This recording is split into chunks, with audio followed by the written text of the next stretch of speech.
Iniulat na hinarang umano ng isang US Coast Guard cutter ng isang Chinese Navy vessel na kung saan ay papasok sana sa exclusive economic zone ng Pilipinas at sinabi na hindi umano nagpatinag ang USCG sa mga Chinese. Hinarang ng US Coast Guard cutter Hamilton ang isang Chinese vessel habang ito ay papalapit sa karagatan ng Pilipinas at sinabi ng mga tauhan ng USCG na binalaan nila ang mga Chinese sa radyo na huwag piliting pumasok sa EEZ ng bansa. Ngunit sinabi ng tagapagsalita ng Foreign Ministry ng China na si Wang Wenbin na wala umanong karapatan na makialam ang Estados Unidos sa sigalot sa South China Sea at labag sa international na batas ang presensya ng USCG sa nasabing karagatan. Binigyang diin niya na dapat tigilan ng Estados Unidos at Pilipinas ang iligal na panghihimasok sa teritoryo nito dahil pinapataas lang ng dalawang bansa ang tensyon na posibleng magresulta sa pagkasira ng kapayapaan sa rehiyon. Iniulat ito matapos sinabi ng Canada na tutulungan nito ang Pilipinas na depensahan ang sovereign rights nito sa West Philippine Sea at labanan ang iligal na pangingisda sa pamamagitan ng pagbibigay ng satellite surveillance at iba pang scientific data bilang bahagi ng pagsisikap nitong mapalakas ang kanilang presensya sa Indo-Pacific region. Sa isang interview sa media, nagpahayag si Canadian Foreign Minister Melanie Joly ng suporta tungkol sa 2016 arbitration ruling na kung saan ay kinatigan ang sovereign rights ng Pilipinas sa exclusive economic zone nito at nagpawalang bisa sa malawak na territorial claim ng China sa West Philippine Sea. Sinabi niya na ang Canada at Pilipinas ay parehong pinapahalagahan at ginagalang ang international na batas, kabilang na ang United Nations Convention on the Law of the Sea. Kaya sa makatuwid, pagdating sa 2016 arbitral decision, sa tingin namin na ito ay isang pinal at binding na desisyon.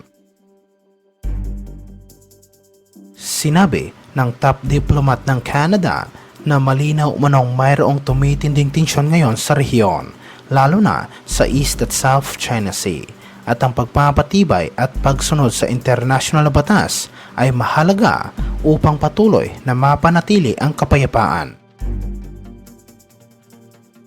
Bumisita sa Pilipinas si Joly at nakipag-usap kay Pangulong Ferdinand Marcos Jr., Foreign Affairs Secretary, National Security Advisor at Justice Secretary upang palakasin pa ang ugnayan ng dalawang bansa.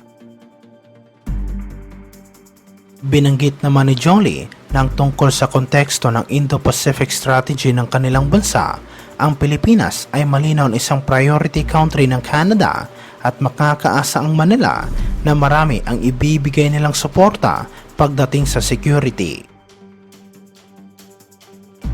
Samantala sa ibang aspeto naman, iniulat na ginulat umano na isang F-35B fighter aircraft ng Estados Unidos, isang Chinese Coast Guard vessel na nagpapatrolya sa West Philippine Sea at sinabi na hindi umano na-detect ng CCG ang fighter jet ng US military.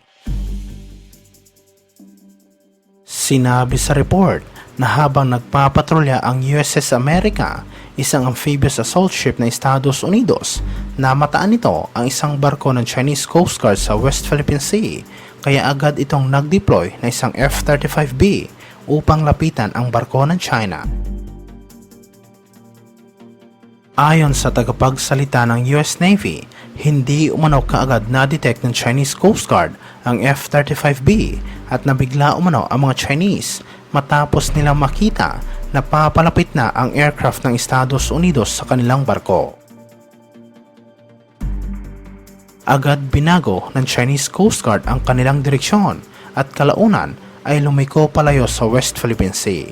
Sinubukan sanang balaan ng mga piloto ng US Navy ang mga Chinese sa radyo, ngunit hindi umano sumagot ang mga ito.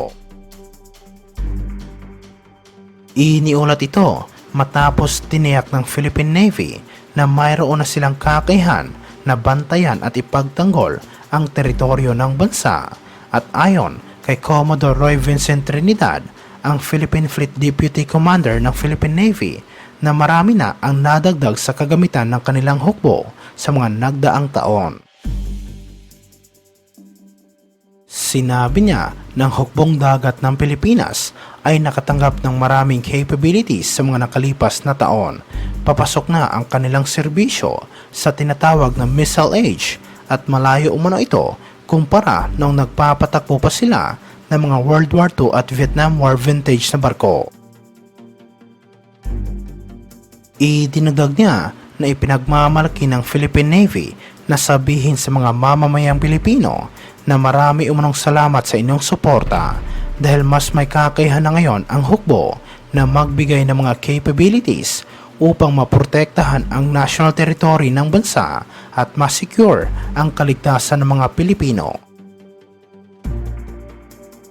Mas mapapalakas pa umano ang kakayahan ng Philippine Navy sa mga susunod na taon dahil sa paparating ng mga bagong barko, kabilang ang 2 pang fast attack interdiction craft mula sa Israel. Kabilang din sa mga paparating na barko ang 2 corvette na gawa ng Hyundai Heavy Industries mula sa South Korea. I-decommission na rin umano ang mga legacy ships o mga lumang barko na mula pa ng World War II at Vietnam War. Dahil dito, mangangailangan ang Philippine Navy nang aabot sa 5,000 hanggang 8,000 bagong personnel sa susunod na 6 hanggang 8 taon upang mapunan ang mga kakulangan sa manpower dahil sa mga paparating na bagong barko at air assets ng sabing serbisyo.